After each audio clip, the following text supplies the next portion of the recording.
The question that everybody needs to be asking is Mark Zuckerberg a traitor to the United States of America? The answer may surprise you. It's yes. Did you know that Facebook is connected to a national security cover-up? One of the biggest ones in the U.S. history? It's true. And I'm going to tell you about it right here. Let me introduce myself. My name is Lynn Shakespeare from Central City, Iowa. Most people do not know it because it was hidden. I created the intellectual work for Facebook. But Mark wasn't supposed to get it. But here's what happened. So, depending on how far you want to go back, okay, I created the intellectual work for Facebook, but at that time it was going to be called something different. It was called My Journey, was to help a paralyzed friend just starting college to bring the world to her. For she would have fewer barriers. She was paralyzed, right? Does that make sense? Bringing the world to her, okay? And then it was supposed to fund free clinics and shelters, help fund a cure for neuromuscular diseases for people like my friend might walk again, okay?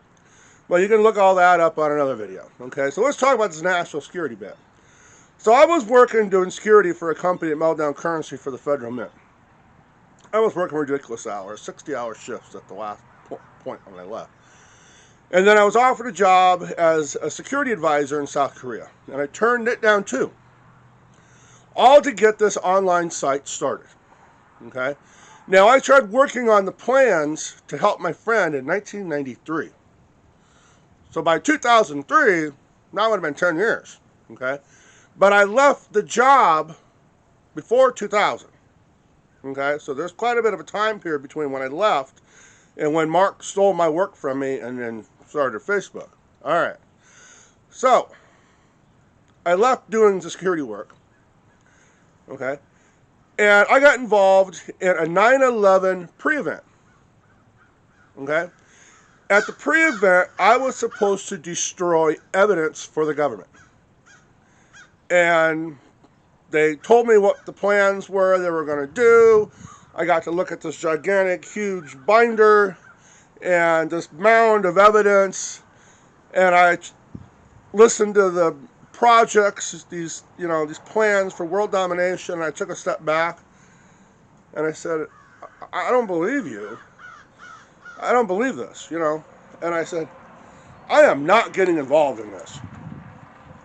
No way. I don't want sometime in history to come down and I get exposed being involved in this cover-up. I am not doing it. Well, at the pre-event was a double agent. His name was Yusuf Memza. Now, the government calls him later a co-conspirator, but he was a U.S. double agent, okay? Getting the terrorists ready, and there was an FBI agent there that ordered me to destroy the evidence, and when I refused, I became a monitored witness, okay? Now, there's a lot of stuff that happened from there, from the point of refusing and becoming that monitored witness. There was a gap there. I'm not going to go into all that because that's quite lengthy, okay, of events that had happened. And once I became the monitored,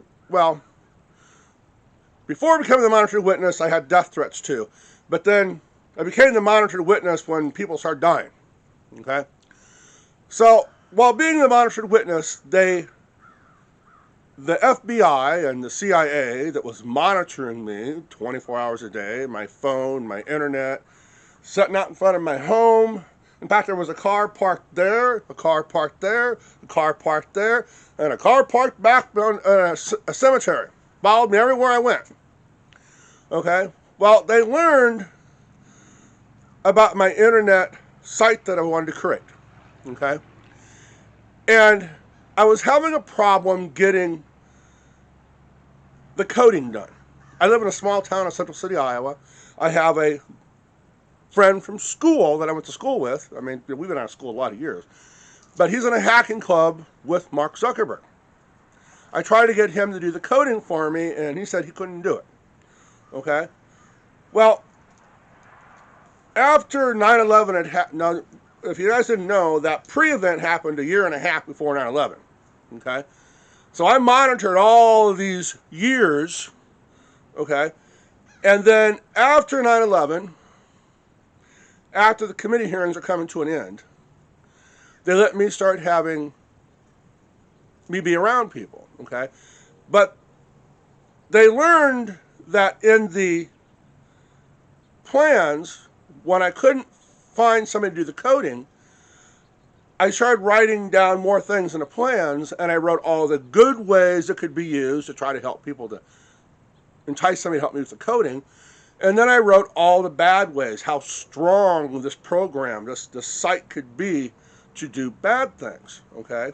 Which was the ultimate propaganda machine, the ultimate spy program. It could have an effect on the stock market and control it. It can change people's views. It can start wars. It can tank a product or make a product look good. You can show people that the majority of them like something and all of them will follow because they think, ooh, well, all of them are following it too. Does that make sense? Well, at the 9/11 pre-event, I learned that there is one large secret society made up of other secret societies, listen as closely, and subgroups. Okay? So, during 9/11, you heard Bush speak of the New World Order. Okay? That's the wide part of it. Okay? Then you have the Illuminati. And then you have the subgroups like the Consortium Group. Not a business. This is a far-right, white nationalist association of a group. Okay? All right. So they wanted my work. I didn't want them to have it. I let Mark Zuckerberg stay at my home. Mark Zuckerberg's creation history was created to cover me up. Okay? Mark got in trouble at Harvard. That's true. Mark left Harvard. He came to Iowa to go to Iowa State to take classes. He only had so much money to try to live off from, and he was trying to make it stretch. Him and his dad got into a fight, and he says, you ain't getting no more.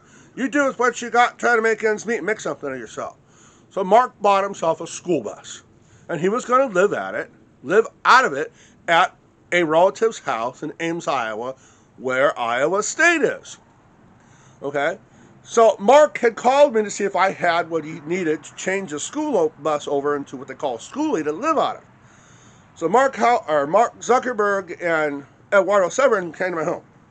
Okay? And then Mark, Priscilla Chan, a dog, and they brought the bus and a car, came back the next holiday weekend, stayed 4 days. Okay? In that time period, Mark offered to help me do the coding. He also found me the investors. But as soon as Mark realized the power that the site would have, being able to overthrow a government, elections, start wars, control the stock market, greed just set in. Well, then Mark Howitson, the property rights attorney, which is his friend and mentor, convinced Mark that I would get in the way. I would slow down the startup. I wanted to start it in Iowa where it was cheaper, my hometown, somewhere around here, right? Mark wanted it in New York or California. So we argued. And then the lawyer convinced him to approach me to use my work and pay me a percentage. I could see the benefit of not having to deal with it. As long as I see an income coming in, as long as I help my friend, if he can get it online faster, she can get the help I need for her, fund-free clinics and shelters to do all this good. That's all I wanted, right? I mean, the site was going to make an enormous amount of money, so we hashed out a deal, right? We hashed out a deal. There was an agreement. There was witnesses. It was in writing. The lawyer was working for Mark to get him the deal, all right? And then afterwards, Mr. Zuckerberg, the young Zuckerberg, says to me, I want you to say on video that you gave me your work and all the intellectual rights to it and want to hide me, or all the intellectual rights to it, and instruct me to create a new creation history, because I don't want anybody to know that you were the one that created it and then I got it from you. I said, oh, bullshit. No, I ain't doing that. Well, then he got mad and went into this rage. And he says, well, if you're not going to say that, then there's not going to be no agreement. And I'm going to tear everything up because there ain't going to be no recordings to prove this. On the last day, Mark Zuckerberg stole my intellectual work. He didn't just steal the work that was used to create Facebook. He stole designs that I was hoping to get patents on, okay? And other ideas. Bitcoin, virtual currency was in the notebook that was in the portfolio that he stole. Now take a notice, the Winklevoss brothers had a problem with Mark. The Winklevoss brothers were going to be an investor, okay? But they tried to outsmart Mark. They wanted to start this social site because I had talked to them, right? They wanted to try to get Mark to do the coding and start the social site. And Mark was screwing them over, and when they went to go see Mark, they stole some of the stuff out of my notebook. Right? So the Winklevoss brothers knew it was stolen. The Eduardo Severn knew it was stolen. A lot of people knew it was stolen. The lawyer knew it was stolen. Okay? So over time, he used my work. He started it. All right. So here we go. And after I got going, using more of my work, because he was always trying to fool people, okay? Because if you remember, the Facebook was not a social site. The Facebook was an online directory. Then it was Facebook wrote in one way, then Facebook wrote in another way, okay? So once it finally got to the point that they had the battle of ownership, Mark knew he was going to lose. This is all connected to you just keep waiting. You're going to be really surprised on the end how this government cover-up is connected to this, because it's playing out yet today. Anyway, so the battle over Facebook began, and Mark knew he was going to lose, because there was at least 3 people that could prove that he stole the work from me, and all they needed was me in the courtroom. Mark Howitson called, representing Mark Zuckerberg, saying to me, or demanding, we want you to give a statement that you gave your intellectual work to Mark and all rights to it, and instructed him to create a new creation history to hide you as the author. I said, oh no. Oh no, no, no, no, no, no. We had an agreement, and then Mark tried to back out of it, and then he destroyed everything, and then he stole my work. Lawyer says, well, let's look past that. Mark went back to Harvard with your work, and he told everybody that he had it given to him. So we want you to give all these statements and do it on a video or an audio recording, because it'll win this case. And it'll go along with what he said. And I said, oh, hell no. So we argued. Mark Howitson, the property rights attorney, and Mark Zuckerberg said, well, if you don't do that, we're going to create a recording of you to get just what we need, and we're going to win the case and settle it. Okay? Well, I keep getting ahead of myself. Let's back way up. Okay? When Mark took my work and left my home, okay, and that should be 2003, okay, the people monitoring me, it had eased up, okay? There weren't as many vehicles sitting out here, but they're still monitoring my phone and my internet, okay? So some of it had eased up, but they were still monitoring it, okay? Well, some of that national security evidence, excuse me, that they didn't want anybody to know about the planning of 9/11 and the grand plans, made it to my home. You hear that? So they were worried that Mark had it. He had some things within the notebook that I had wrote about that gave him knowledge that he wasn't supposed to have. National security knowledge wasn't supposed to have. So when he stole my work, I said, he stole it. Go get it. So they started monitoring Mark to see what he would do. To see if he was going to start the site. To see if he might try to sell off some of that information or tell somebody about it. Okay? Now, we'll get back up to the Facebook battle. Somebody helped Mark. Somehow, Mark got in contact with the main secret society, okay, the New World Order, the Illuminati, and the subgroups, and helped Mark cover up the intellectual property theft and fraud. You hear that? Now, the CIA was upset, but you need to understand something. This is hard for people to explain. The secret society and those secret societies, the main one and the ones involved within the main and the groups, are embedded in the U.S. government. They're all over. Okay? They got people in power positions. So when I was at the 9/11 pre-event, that FBI agent was working for one of those secret societies, taking orders within the government. Okay? But the CIA, not connected, the one I talked to, not connected to it, said to me, well, we need to do something about this.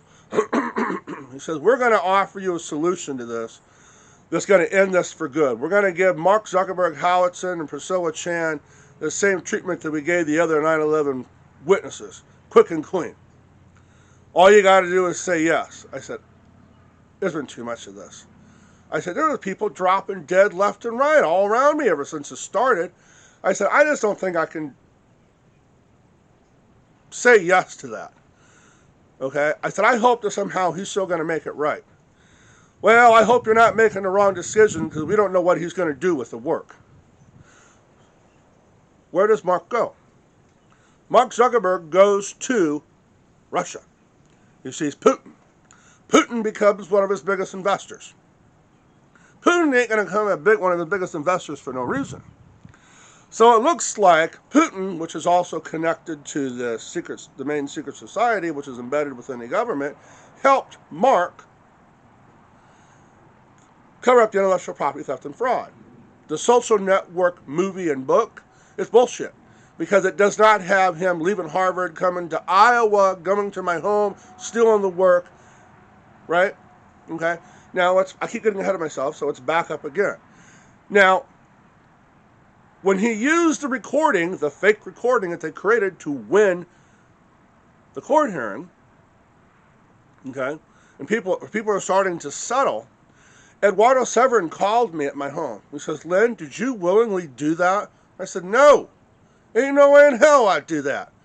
I said, they called demanding that, and we argued, and the lawyer claimed that I had said something that they were going to use along with the other recordings that they did to make this main recording that was going to fool the court and win. And that's what they did. Eduardo was one of the last ones that settled. He was trying to get me into the court hearing to prove the intellectual property theft and fraud. So let this be well known here. So, Nondisclosures were signed. The court case was sealed. So the case facts and history were never known to the public.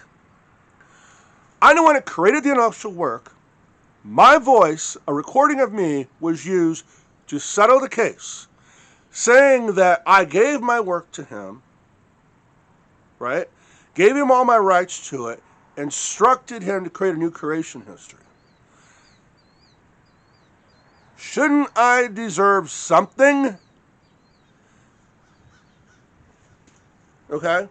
So then what happens? After this, what happens?